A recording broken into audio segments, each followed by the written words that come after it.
तो वैद्य एजुकेशन आपका स्वागत करता है। जैसा कि हमने बताया था कि आप लोगों को हाई स्कूल की जो सीरीज चल रही है उन सीरीजों में मैं 5 क्वेश्चन आप लोगों को करवा दिया था। ये दूसरी सीरीज है हाई स्कूल की। जो भी क्वेश्चन बोर्ड में आए हुए बहुत ही इम्पोर्टेंट, बहुत ही अच्छे क्वेश्चन है और आगे हम इन क्वेश्चनों को देखेंगे तड़कते भड़कते हुए चैनल पर। आइए बच्चों, पहले क्वेश्चन पर हम आते हैं। पहला क्वेश्चन कह रहा है किसी बिंब का अवतल दर्पण द्वारा बना प्रतिबिंब आभासी, सीधा तथा बिंब से बड़ा पाया गया। वस्तु की स्थिति कहाँ होनी चाहिए? वस्तु की स्थिति कहाँ होनी चाहिए? पहला ऑप्शन कह रहा है मुख्य फोकस तथा वक्रता केंद्र के बीच, वक्रता केंद्र पर, वक्रता केंद्र से परे, दर्पण के ध्रुव तथा मुख्य अक्ष के बीच। बच्चों ये क्वेश्चन पिछले वाले वीडियो का है। जब हम वस्तु को कहाँ रख देते हैं बच्चों? जब हम वस्तु को अवतल दर्पण है, जब हम वस्तु को फोकस और ध्रुव के बीच में रखते हैं तभी एक कंडीशन, पहले वाले वीडियो आप देखे होंगे, जब फोकस और ध्रुव के बीच में हम बच्चों रखते हैं तब इसका प्रतिबिंब आभासी तौर पर इस तरफ बना था बच्चों। ये वास्तविक बना था, सीधा उल्टा आभासी बना था। ये प्रतिबिंब आभासी बना था, सीधा बना था और वस्तु से बड़ा बना था। तो इसका ऑप्शन आपका डी पार्ट इज करेक्ट हो जाएगा बच्चों। डी पार्ट इज करेक्ट हो जाएगा। दूसरे क्वेश्चन में देखते हैं बच्चों, किसी 10 सेंटीमीटर फोकस दूरी वाले अवतल दर्पण के सामने 20 सेंटीमीटर की दूरी पर एक वस्तु रखी है तो वस्तु का प्रतिबिंब बनेगा। ऑप्शन कह रहा है दर्पण के पीछे बनेगा, दर्पण तथा फोकस के बीच में बनेगा, फोकस पर बनेगा, दर्पण के वक्रता केंद्र पर बनेगा। चलिए बच्चों अब हम देखते हैं। इसमें कह रहा है बच्चों अवतल दर्पण की फोकस दूरी, अवतल दर्पण की फोकस दूरी 10 सेंटीमीटर की हुई है। अवतल दर्पण की फोकस दूरी माइनस में होती है बच्चों, तो 10 सेंटीमीटर की हुई है। और दर्पण से जो ये आपका दर्पण बनेगा बच्चों, इधर तो आपका क्वेश्चन रहेगा बच्चों, दर्पण से वस्तु रखा गया है 20 सेंटीमीटर की दूरी पर बच्चों। क्वेश्चन में 20 सेंटीमीटर की दूरी, इसका मतलब u बराबर -20, क्योंकि इस तरफ की दूरी हम किस में रखते हैं बच्चों? माइनस में रखते हैं सेंटीमीटर। अब हमको पहले वस्तु की स्थिति ज्ञात करनी है। 1/f = 1/b प्लस दर्पण है तो प्लस लगेगा 1/f 1/f की वैल्यू दी हुई है -10, 1/b की वैल्यू निकालनी है, b की वैल्यू 1/u की वैल्यू -20। ये माइनस प्लस माइनस हो जाएगा बच्चों, तो -1/10 और ये माइनस, देखिए प्लस हो गया, ये माइनस हो गया, ये माइनस रहेगा, इस तरफ लाएंगे तो प्लस हो जाएगा 1/20 बराबर 1/v। अब यहाँ से दोनों का एलसीएम लेंगे बच्चों, तो एलसीएम दोनों का 20 आएगा और 10 2 जा 20 और 2 1 जा 2, तो -2 प्लस 20 1 जा 20, 1 1 जा 1 इक्वल टू 1/b। अब देखिए 2 में से 1 निकलेगा, -1 आ जाएगा बटे 20 इक्वल टू 1/b। यहाँ से पलट देंगे बच्चों तो b की वैल्यू हमारी निकल गई -20 सेंटीमीटर। एक बात ध्यान दीजिए, -20 सेंटीमीटर आ गया, इसका मतलब जितनी दूरी पर वस्तु है उतनी ही दूरी पर, जितनी दूरी पर वस्तु रखा उतनी ही दूरी पर प्रतिबिंब बनेगा, माइनस बनेगा यानी इसी पर बनेगा। ऑप्शन कह रहा था बच्चों दर्पण के पीछे बनेगा, दर्पण तथा फोकस के बीच बनेगा, फोकस पर बनेगा, दर्पण के वक्रता केंद्र पर बनेगा। बच्चों जब वस्तु को दर्पण के वक्रता केंद्र पर रख देते हैं तब उतना ही बड़ा उल्टा प्रतिबिंब आपको दिखाई देता है। वास्तविक -20। बहुत ही लाजवाब, अच्छा और काफी मजेदार क्वेश्चन है। एक अवतल दर्पण की वक्रता त्रिज्या दी हुई 20 सेंटीमीटर। तो हर बार हर एग्जाम में इस तरह का क्वेश्चन एक नंबर में बिल्कुल फंस जाता है बच्चों। बड़ा ही अच्छा क्वेश्चन आपके लिए, समझ लीजिए एकदम फ्री का नंबर देता है। 20 सेंटीमीटर, इसकी फोकस दूरी निकालिए। देखिए दर्पण कौन सा दिया है? अवतल दर्पण। अवतल दर्पण में ध्यान दीजिए बच्चों, अवतल दर्पण जो होता है वो इस तरीके का बनता है।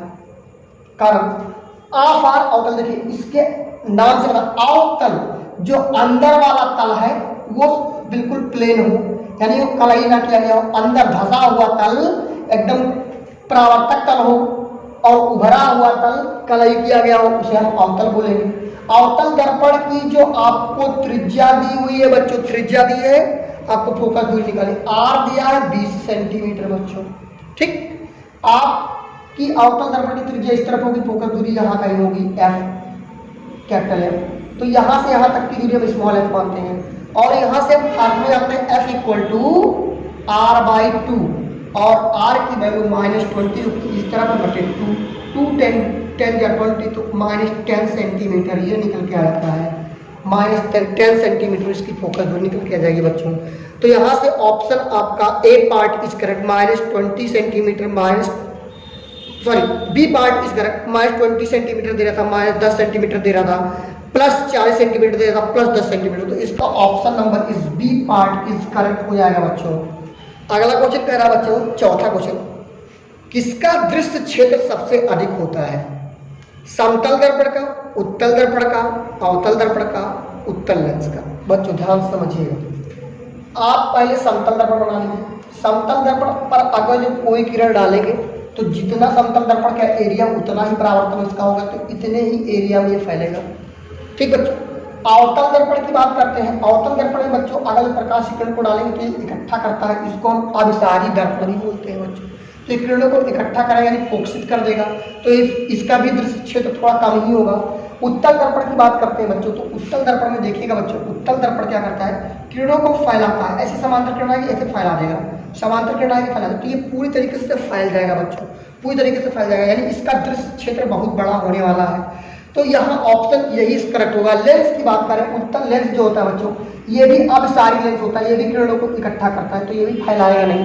तो ओवरऑल हमारा जो उत्तल दर्पण हुआ बच्चों, वो उत्तल दर्पण का क्षेत्र जो होगा बहुत ही बड़ा हो जाएगा बच्चों, बहुत बड़ा हो जाएगा। पांचवें क्वेश्चन पे आते हैं। पांचवा क्वेश्चन कह रहा है, उत्तल दर्पण से बने प्रतिबिंब की प्रकृति है। उत्तल दर्पण से बने प्रतिबिंब की प्रकृति। उत्तल दर्पण बच्चों देखिएगा, हमने उत्तल दर्पण में आपको बताया था कि उत्तल दर्पण में अगर कहीं से भी प्रकाश किरण आती है तो इस तरीके से आभासी होती हुई, यहाँ ऐसे आभासी होती हुई, यहाँ फोकस और पोल के बीच में या तो फोकस में बनेगी या यहाँ बनेगी, छोटी रहेगी, आभासी रहेगी और सीधा रहेगा, सीधा, छोटा और आभासी बनेगा।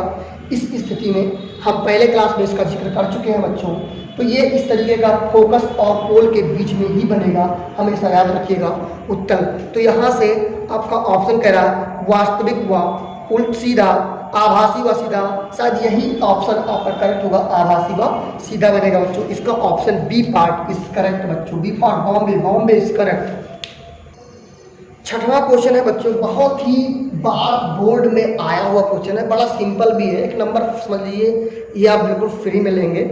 एक उत्तल दर्पण की फोकस दूरी 10 सेंटीमीटर है, दर्पण की वक्रता त्रिज्या निकालना। देखिए फोकस दूरी, उत्तल दर्पण की फोकस दूरी हमेशा प्लस में होगी क्योंकि उत्तल दर्पण ऐसे बनता है, और उत्तल दर्पण की फोकस दूरी इस तरफ बनेगी तो इसलिए प्लस में होगा, इस तरफ की दूरी प्लस में, इस तरफ की दूरी माइनस में मिल जाती है बच्चों। तो ये 10 सेंटीमीटर दिया, आपको क्या निकालना है, आर निकालना। आर बराबर 2f या f बराबर r/2, बात एक ही है। तो r बराबर 2 × 10 2 या 20 यहाँ से सेंटीमीटर आ जाएगा बच्चों, बहुत बार एग्जाम में पूछा गया है। और यहाँ से आपका ऑप्शन हो जाएगा बच्चों B, B for Bombay, Maharashtra की राजधानी बॉम्बे सही है बच्चों। बच्चों 7वें क्वेश्चन पे आते हैं, बड़ा बढ़िया क्वेश्चन है, एक बार इसको पढ़ते हैं। उत्तल लेंस द्वारा वस्तु का वास्तविक उल्टा एवं बड़ा प्रतिबिंब बनने के लिए वस्तु को रखना चाहिए, कहाँ रखना चाहिए बच्चों? देखिए इसके लिए भी मैं एक आपको ट्रिक बताता हूँ। एक होता है I 2f1 2f1 2f1 और f1 f1, और उसी को हम उलटते हुए आएंगे f2, दूसरी इसकी दो फोकस दूरी के लिए f1 और f2, यहाँ से 2f2 2f2 2f2 आइए। पहले हम सिंगल घेरेंगे, इसके बाद में डबल घेरेंगे बच्चों, फिर सिंगल घेरेंगे बच्चों, फिर डबल घेरेंगे बच्चों, और फिर सिंगल। ये ट्रिक है, ये लेंस की 5 स्थिति वास्तविक होनी है। ये आपका प्रतिबिंब होगा बच्चों, प्रतिबिंब हो, ये हमेशा वास्तविक और उल्टा आपको बनाएगा। वास्तविक और उल्टा किस स्थिति में आपको चेक करना है, और ये आपका वस्तु होगा बच्चों। अब हमको वस्तु कह रहा प्रतिबिंब हमारा बन रहा है वास्तविक, उल्टा एवं बड़ा। देखिए वास्तविक बन रहा है, उल्टा बन रहा है और बड़ा बन रहा है। देखिए जिसमें अनंत शामिल होगा वो चीज बड़ी होगी। प्रतिबिंब में आते हैं वास्तविक उल्टा तो बनेगा ही बनेगा बच्चों। देखिए यहाँ अनंत है, बड़ा इसमें आया, तो यानी हमारा प्रतिबिंब 2f और I के बीच रखा, तो वस्तु हमारा प्रतिबिंब हमारा यहाँ बन रहा है। तो आपको वास्तविक उल्टा और बड़ा निकालना था। अब ये कंडीशन भी सेटिस्फाइड करता, लेकिन ये बस प्रतिबिंब अनंत पर होनी चाहिए, तब ये कंडीशन सेटिस्फाइड। लेकिन जबकि क्वेश्चन में ये नहीं कह रहा कि ये अनंत पर हो, कहीं कह रहा है रखने के लिए, तो वास्तव में ये वस्तु यहाँ होगी। तो इसका फोकस और 2f, f2 और f यानी 2f2 और f के बीच में बनेगा। दूसरा ऑप्शन कह रहा है लेंस से 2f दूरी पर, लेंस से f वाट तथा 2f के बीच की, यानी f और 2f के बीच में, यानी कि ऑप्शन नंबर आपका सी फॉर चेन्नई आपका करेक्ट हो जाएगा बच्चों। ये ट्रिक आप लिख सकते हैं बच्चों। 8वां क्वेश्चन कह रहा है कांच का अपवर्तनांक अधिक होता है। देखिए बच्चों, जिसकी तरंगदैर्घ्य सबसे अधिक होगी उसका अपवर्तनांक कम। तो तरंगदैर्घ्य लाल रंग की अधिक होती है, लाल रंग की अधिक होती है, मैक्सिमम होती है मैक्स। और तरंगदैर्घ्य बैगनी रंग की जो होती है वो कम होती है। तरंगदैर्घ्य बैगनी रंग यानी इसका फैलाव बहुत कम होगा, इसका फैलाव बहुत ज्यादा होगा। तो जिसका फैलाव कम होगा और जिसका फैलाव अधिक होगा और तरंगदैर्घ्य कम होगा, जो जिसका तरंगदैर्घ्य कम होगा बच्चों उसका फैलाव क्या होगा, फैलाव बच्चों अधिक क्या होगा। जिसका तरंगदैर्घ्य कम होगा उसका फैलाव यानी प्रकीर्णन ज्यादा होगा। बैगनी का ज्यादा होता है, लाल का फैलाव कम होता है, लाल का फैलाव कम होता है। और जिसका फैलाव कम होगा उसकी अपवर्तनांक बच्चों कम होगी, तो इसका अपवर्तनांक कम हो जाएगा, बैगनी का अपवर्तनांक ज्यादा हो जाएगा। तो बैगनी रंग जिस ऑप्शन में होगा, इसमें ऑप्शन लगा है लाल रंग के लिए, पीले रंग के लिए, बैगनी रंग के लिए, हरे रंग के लिए, तो हमारा सी पार्ट इज करेक्ट हो जाएगा। बैगनी रंग के लिए हमारा जो अपवर्तनांक हो जाएगा वो अधिक हो जाएगा बच्चों। नंबर क्वेश्चन कह रहा है यदि आपतन कोण I तथा क्वेश्चन नंबर 9वां देखेंगे बच्चों, कह रहा है यदि आपतन कोण I तथा परावर्तन कोण R हो तब आपतित किरण विचलित होगी। देखिए इसमें ऑप्शन दिया, थोड़ा सा ऑप्शन समझिएगा। I माइनस R, बी वाला ऑप्शन दिया बच्चों, बी वाला ऑप्शन I प्लस R, और सी वाला ऑप्शन दिया बच्चों, सी वाला ऑप्शन I क्रॉस R, और डी वाला ऑप्शन दिया बच्चों साइन I बटे साइन R। थोड़ा ध्यान से देखिएगा। कह गया है कि अगर जो यहाँ से हम एक माध्यम मान लेते हैं, ये माध्यम मान लेते बच्चों, ये सघन माध्यम है, और ये माध्यम मान लेते हैं विरल, तो प्रकाश की किरण सघन विरल माध्यम से सघन माध्यम में आएगी तो अवलंब की ओर झुक जाएगी, तो ये आपका I हो जाएगा। ये जाती है इसमें सीधे, लेकिन क्या होगा बच्चा, R कोण से झुक गई।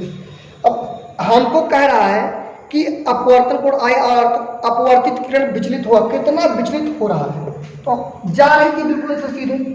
ठीक है बच्चों, यानी ये कोण आपकी I ही होती, लेकिन कितना कम हो गई, तो बच्चों ये पूरी I है और ये R, तो ये बचेगी कितनी, I माइनस R, यही विचलित हो गया, यानी I minus R। Option number आपका ए पार्ट इज करेक्ट हो जाएगा बच्चों। 10 नंबर क्वेश्चन में आते हैं बच्चों, कह रहा है यदि दो माध्यम के सीमा पृष्ठ पर एक प्रकाश की किरण लंबवत आपतित होती है तो अपवर्तन कोण होगा बच्चों। अपवर्तन कोण होगा, एक दिया है 0 अंश होगा, बी दिया है 45 अंश होगा, सी दिया है, सी शायद दिया है 60 अंश होगा बच्चों, और डी दिया है 90 अंश होगा। देखिए बच्चों, हमको दो माध्यम मान लेने हैं, एक माध्यम मान लेता हूँ इधर है, एक माध्यम और एक माध्यम ऊपर है वाई। अब इससे हम लंबवत किरण डालते हैं। अच्छा, लंबवत किरण डालेंगे तो ये लंब वाला किरण जो होता है, ये लंब वाला एक माध्यम से दूसरे माध्यम में जाता है तो ये अभिलंब होता है। और ऐसे किरण भी डाल रहे हैं, सीधे बिल्कुल किरण डाल रहे हैं। तो बच्चों जैसे सीधे लंब डालेंगे सीधी किरण ऐसे निकल जाएगी। तो बताइए ये अभिलंब से कितना कोण बनाएंगे? अभिलंब भी वही है और वही किरण आपकी अवरोधित किरण भी है। तो अभिलंब से कितना कोण बनाएंगे बच्चों? 0 अंश। इसलिए इसका ऑप्शन कितना हो जाएगा बच्चों? अब इन 10 क्वेश्चनों को आप बहुत स्पष्ट तरीके से देख लीजिए, सारे बोर्ड में आए हुए थे बच्चों। बहुत ही अच्छा क्वेश्चन था, बहुत ही अच्छे क्वेश्चन इसमें थे जो आपके बोर्ड में एलटी पूछे जा सकते हैं। आप लोग इस चैनल को अधिक से अधिक शेयर, सब्सक्राइब और लाइक करिएगा बच्चों, ताकि हमको भी मोटिवेशन मिल सके और ताकि हम आपके लिए आगे और अच्छे से अच्छा क्लास प्रोवाइड करा सकें। जय हिंद, जय भारत।